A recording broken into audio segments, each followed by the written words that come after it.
61 हिजरी का दौर था। मदीना की गलियों में सुकून था, लेकिन जल्द ही एक ऐसा तूफान आने वाला था जो इस्लामी इतिहास को हमेशा के लिए बदल देगा।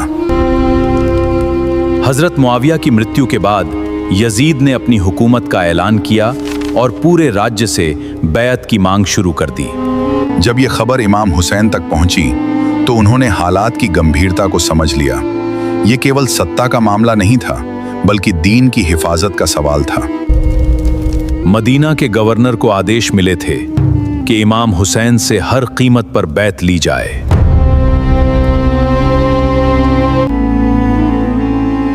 यजीद चाहता है कि आप उसकी बैत करें। मेरे जैसा व्यक्ति यजीद जैसे व्यक्ति की बैत नहीं कर सकता। इमाम हुसैन ने फैसला किया कि वे मदीना छोड़ देंगे ताकि खून खराबा न हो और सच की राह कायम रहे।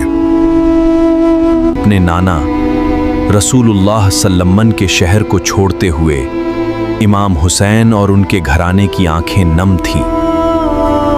मदीना से मक्का की ओर सफर शुरू हुआ, लेकिन यह सफर केवल मंजिल तक पहुंचने का नहीं, बल्कि एक महान कुर्बानी की तरफ बढ़ने का था। कूफा से हजारों खत आए। लोगों ने इमाम हुसैन को बुलाया और मदद का वादा किया।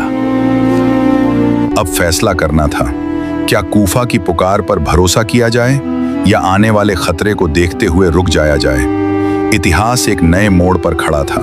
कूफा से लगातार आते खतों के बाद इमाम हुसैन ने अपने भरोसेमंद चचेरे भाई मुस्लिम बिन अकील को हालात का जायजा लेने के लिए कूफा भेजा। जब मुस्लिम इब्न अकील कूफा पहुंचे तो लोगों ने उनका गर्मजोशी से स्वागत किया। हजारों लोगों ने इमाम हुसैन की मदद करने का वादा किया।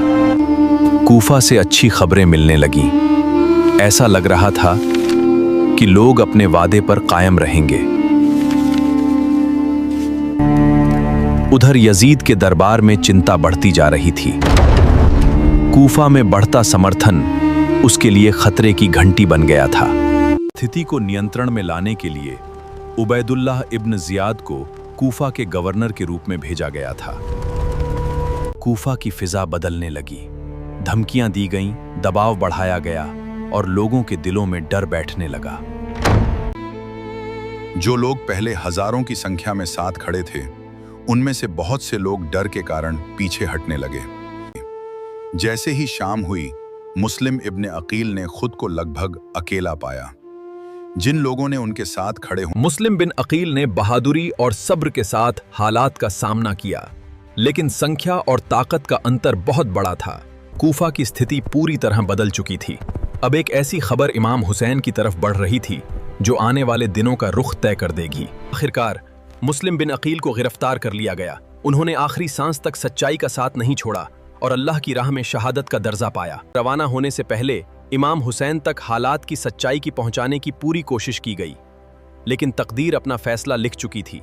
जिलहिज्जा के दिनों में इमाम हुसैन ने मक्का से रवाना होने का फैसला किया ताकि हरम की पवित्रता में किसी तरह का खून खराबा न हो।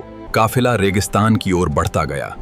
हर कदम इतिहास के एक ऐसे मोड़ की तरफ था जिसे दुनिया कभी नहीं भूलेगी। सफर के दौरान इमाम हुसैन को मुस्लिम बिन अकील की शहादत की खबर मिली। ये पल बेहद दर्दनाक था, लेकिन उनका सब्र अटल रहा। जो लोग वापस जाना चाहें वे जा सकते हैं। आगे का रास्ता आसान नहीं है। इमाम हुसैन ने किसी पर मजबूरी नहीं डाली। रास्ते में हुर इब्न यजीद अपने दस्ते के साथ पहुंचे। उन्होंने इमाम हुसैन का रास्ता रोक लिया, लेकिन उस समय लड़ाई नहीं हुई। अगर अब लोग मुझे नहीं चाहते तो मैं वापस लौट जाता हूं। इमाम हुसैन ने अमन का रास्ता पेश किया, लेकिन हालात उनके हाथ से निकल चुके थे। 2 मुहर्रम 61 हिजरी।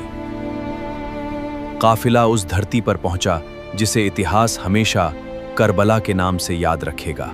यहीं पड़ाव डाला गया। किसी को अंदाजा नहीं था कि आने वाले कुछ दिनों में यही मैदान सब्र, ईमान, करबला की धरती पर डेरा लग चुका था। हर गुजरते पल के साथ चारों ओर से फौजें बढ़ती जा रही थीं। संख्या बढ़ फिर एक ऐसा आदेश दिया गया जिसने पूरे करबला का माहौल बदल दिया। फुरात के पानी तक पहुंच रोक दी गई। दिन बीतने लगे, प्यास बढ़ती गई। बच्चों की मासूम आवाजें पूरे खेमे में गूंजने लगीं, लेकिन सब्र और अल्लाह पर भरोसा कायम रहा। रात गहरा गई। हर साथी जानता था कि अगला दिन आसान नहीं होगा, फिर भी कोई पीछे नहीं हटा। जो जाना चाहे चला जाए, अंधेरी रात तुम्हें ढक लेगी, मैं किसी को रोकूंगा नहीं।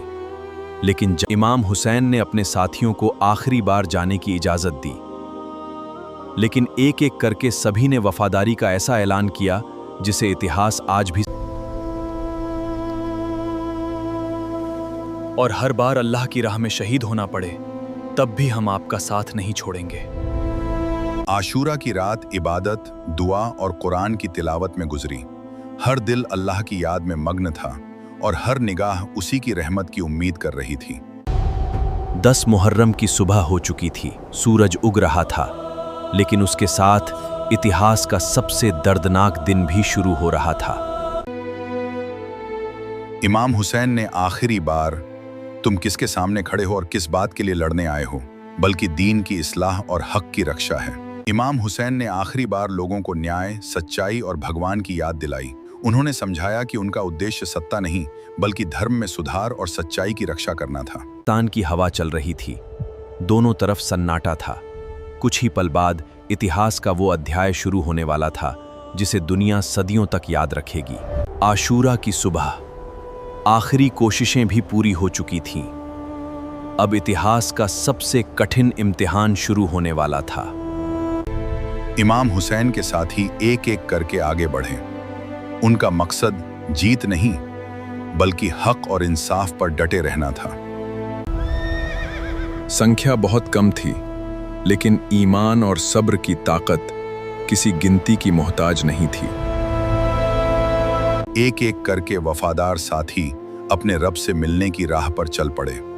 हर शहादत ने करबला की धरती को सब्र और वफा की नई मिसाल बना दिया। हर कठिन घड़ी में इमाम हुसैन की ज़बान पर अल्लाह का जिक्र था। उनका भरोसा केवल अपने रब पर था। हर गुजरते लम्हे के साथ करबला की परीक्षा और कठिन होती गई, लेकिन सब्र, यकीन और अल्लाह पर भरोसा कभी कम नहीं हुआ।